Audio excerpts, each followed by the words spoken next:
Breaking news చూస్తున్నాం. సంగారెడ్డిలో PCC chief Mahesh Kumar నేతృత్వంలో సమావేశం ఏర్పాటు చేశారు. ఈ సమావేశానికి పటాన్చెరువు ఎమ్మెల్యే గూడ మైపాల్ రెడ్డి, కాటా శ్రీనివాస్ డుమ్మా కొట్టారు. గూడ మైపాల్ రెడ్డి బీఆర్ఎస్ పార్టీని వీడి కాంగ్రెస్ లో చేరినప్పటి నుంచి దూరంగా ఉంటున్న కాటా శ్రీనివాస్ గౌడ్ కూడా దూరంగానే ఉంటున్నారు. ఇద్దరు నేతలు ఎందుకు రాలేదని పీసీసీ చీఫ్ ఆరా తీస్తున్నారు. అటు మంత్రి దామోదరతో కూడా అంటి ముట్టనట్లుగా ఈ ఇద్దరు నేతలు ఉంటున్నారు.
సంగారెడ్డిలో పీసీసీ చీఫ్ మహేష్ కుమార్ నేతృత్వంలో సమావేశం ఏర్పాటు చేశారు. ఈ సమావేశానికి పటాన్చెరువు ఎమ్మెల్యే గూడ మైపాల్ రెడ్డి అలాగే కాటా శ్రీనివాస్ డుమ్మా కొట్టారు.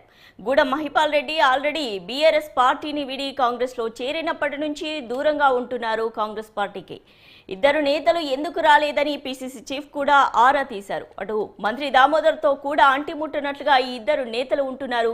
దీనికి సంబంధించి మిగిలిన అప్డేట్స్ మా ఇన్పుటేటర్ రాజమౌళి అందిస్తారు. రాజమౌళి చెప్పండి, ఇద్దరు నేతలు కూడా పార్టీలో చేరినప్పటి నుండి ఎందుకని పార్టీ సమావేశాలకు అటెండ్ అవ్వట్లేదు?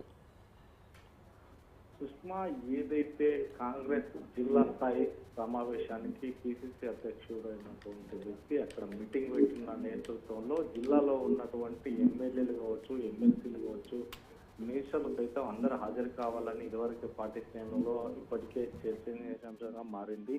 ఈ నేతృత్వంలో పిసిసి అధ్యక్షుడు అక్కడ మీటింగ్ ఇక్కడ ఏదైతే పటాన్చెరువు ఎమ్మెల్యే గూడ మైపాల్ రెడ్డితో పాటు కాటా శ్రీనివాస్ గౌడ్ ఇద్దరు కూడా డుమ్మా కొట్టారు ఆ యొక్క మీటింగ్ కు.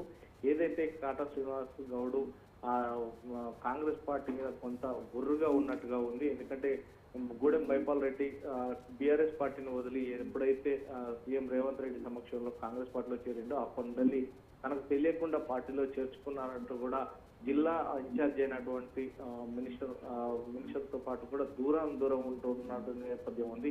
ఈ ఇద్దరు కూడా అంటే ఒకరికొకరు ఎదురుపడకుండా ఒకరికొకరు మాట్లాడుకోకుండా ఇన్ని నెలలు ఉన్నారు. ఈ నేతృత్వంలో అక్కడ మీటింగ్ లో అంటే ఎదురెదురుగా ఉండాల్సి వస్తుంది. ఆ ఇద్దరిని కూడా పిలిచి మాట్లాడతారు కాబట్టి ఇద్దరు కూడా డుమ్మా కొట్టినట్టు అనుకుంటారు. మొత్తం మీద కాంగ్రెస్ పార్టీలో ఒకనొక సమయంలో మాత్రం ఇద్దరు నేతలు అంటే గూడ మైపాల్ రెడ్డితో పాటు కాటా శ్రీనివాస్ గౌడ్ ఇద్దరు కూడా రాకపోవడం చేత పిసిసి అధ్యక్షులు దానిపైన ఆ వివరాలు ఆరా తీస్తున్నట్టుగా తెలుస్తుంది. అసలు ఎందుకు రాలేదు అని మాత్రం దాని మీద వివరాలు కావాలంటూ కూడా అడిగిన సమావేశం. కానీ అంటే బీఆర్ఎస్ పార్టీ నుంచి వెళ్ళి కాంగ్రెస్ కు వచ్చిన గూడ మైపాల్ రెడ్డి ముఖం చూడన్న ఇష్టం లేకనే ఆ విధంగా కాటా శ్రీనివాస్ గౌడ్ రాలేదు అన్నట్టుగా అర్థమవుతుంది. మొత్తం మీద కాటా శ్రీనివాస్ గౌడ్ వస్తే కనుక నేను రాను అన్నట్టుగా ఇద్దరికి ఒకరు అనుకోని అంటే ఒకరికొకరు మనసులో అనుకొని రానట్టుగా కూడా తెలుస్తుంది. ఇదే నేపథ్యంలో ఇద్దరు రాకపోవడం చేస్తే పిసిసి అధ్యక్షుడి గారు కొంత విస్మయానికి కూడా అయింది. ఎందుకంటే లోకల్ ఎమ్మెల్యే కాబట్టి ఎందుకు రాలేదు అనేది దాని మీద ఆరా తీస్తున్నట్టుగా మనకు తెలుస్తుంది.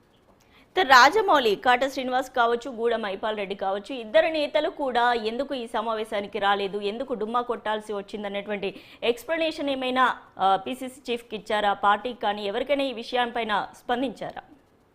ఇప్పటి వరకైతే అలాంటిది ఎవరిపైనా స్పందించిన దాఖలాలు లేవు. ఇప్పటికీ అంటే అందరినీ రావాలని చెప్పడంతో ఉమ్మడి మెదక్ జిల్లాలో ఉన్న నాయకులతో పాటు అందరు రావాలని చెప్పినప్పటికీ మాత్రం ప్రజాప్రతినిధులతో పాటు అందరు కూడా వచ్చారు. కానీ ఇద్దరు రాకపోవడానికి గల కారణాలు మాత్రం ఇద్దరి పరస్పరంగా అంటే కాంగ్రెస్ పార్టీలో గూడ మైపాల్ రెడ్డి చేరినప్పటి నుండి కూడా తనకు విసుగు చెందింది. అందుకే జిల్లాకు సంబంధించిన సీనియర్ నాయకులైనటువంటి దామోదర్ రాజనరసింహ జిల్లా ఇన్ఛార్జి మంత్రిగా ఉన్నాడు, జిల్లా ఇన్ఛార్జి కూడా అతనే కాబట్టి దామోదర్ రాజనరసింహ కూడా దూరంగా ఉన్నట్టుగా తెలుస్తుంది. ఇదే నేతృత్వంలో మొత్తం మీద ఇద్దరు కూడా రాకపోవడం గల కారణాలు ఏమై ఉంటాయని ఆరాధిస్తున్నట్టుగా మనకు తెలుస్తుంది.